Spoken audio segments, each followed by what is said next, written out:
के railway station के मालगोदाम पे गुड्स ट्रेन जो रेलवे का मुख्य आय का स्रोत है और उस गुड्स ट्रेन को लोडिंग जो श्रमिक भाई अभी तक सब्सक्राइब नहीं किए हैं उनसे रिक्वेस्ट है कि आप सब्सक्राइब करें, बेल आइकन दबाएं, जो कि सही टाइम पे आपको सही न्यूज़ जो है मिलता रहेगा। माननीय सदस्य श्री जगदम्बा पाल जी।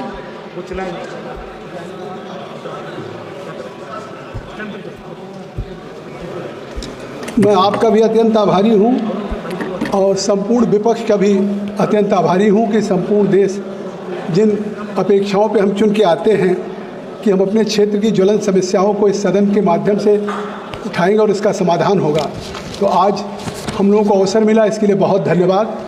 मैं आपका ध्यान और आपके माध्यम से भारत सरकार का ध्यान आकृष्ट करना चाहता हूं कि आज देश में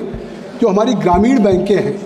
वो सभी राज्यों में उन ग्रामीण बैंकों की करीब 22,000 शाखाएँ हैं और वो आज ग्रामीण क्षेत्रों में चाहे पेंशन हो, किसान का जनधन का हो या किसान के सम्मान निधि का हो या हमारे छात्रवृत्ति का हो स्टूडेंट्स का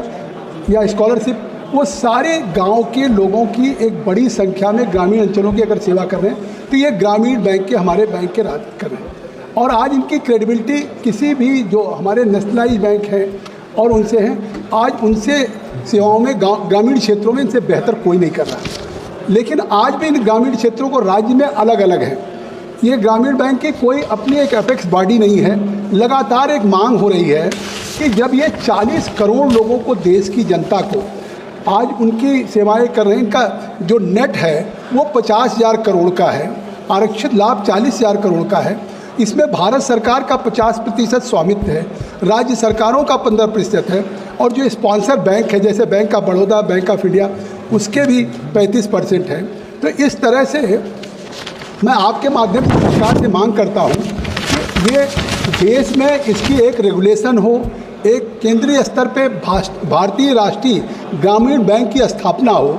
जिससे कि अलग अलग जो राज्यों में एक अलग अलग अथॉरिटी है उसको एक ठीक ढंग से संचालन कर सकें। और आज जब इतनी बड़ी संख्या में ये काम कर रहे हैं, लाभ दे रहे हैं, एनपीए में भी सबसे कम है और देश की ग्रामीण जो इस सरकार की प्राथमिकता है, किसान, नौजवान, महिलाएं, उनके लिए सबसे ज़्यादा ये काम कर रहे हैं, तो इसमें जो पद हैं उनकी भर्ती भी होनी चाहिए और 20,000 करीब अस्थायी कर्मचारी काम कर रहे हैं, उनको रेगुलर किया जाना चाहिए। और एक एनआरबीआई भारतीय राष्ट्रीय ग्रामीण बैंक की मांग जो वर्षों से चली आ रही है, वो मैं आपके माध्यम से सरकार से मांग करता हूं कि स्थापित हो, तो निश्चित तौर से देश के सभी राज्यों में ग्रामीण बैंकों की सेवाओं में और क्वालिटी और गुणवत्ता पर सुधार होगा। बहुत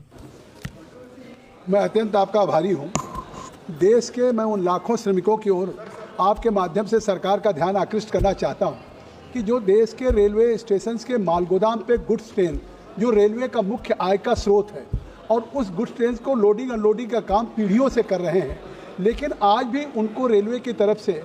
उनको ये प्रोटेक्शन नहीं है, क्योंकि वो ठेकेदार जिस तरह से उन मजदूरों का एक्सप्लॉइटेशन कर रहे हैं, दिन में अगर 100 बोरा वो अपनी पीठ पे लाते हैं, उसके बावजूद उनको 2 रुपये 3 रुपये फीस मिल रही, जबकि वहीं पे रेलवे का कुली है, वो अगर 40 किलो सामान उठाता है तो इस पर लिखा रहता है कि 60 रुपये इसको देना है। तो मैं आपके माध्यम से सरकार का ध्यान आकृष्ट करना चाहता हूँ कि ये जो रेलवे स्टेशन पे कोविड के दौरान भी जिस समय पूरा देश ठहराव की स्थिति में था, तो देश के 80 करोड़ लोगों को खाद्यान्न कन्याकुमारी से कश्मीर तक पहुँचाने का काम किया। आज भी देश के सारी उस गुड्स ट्रेन के लिए काम कर रहा है, तो उन्हें कम से कम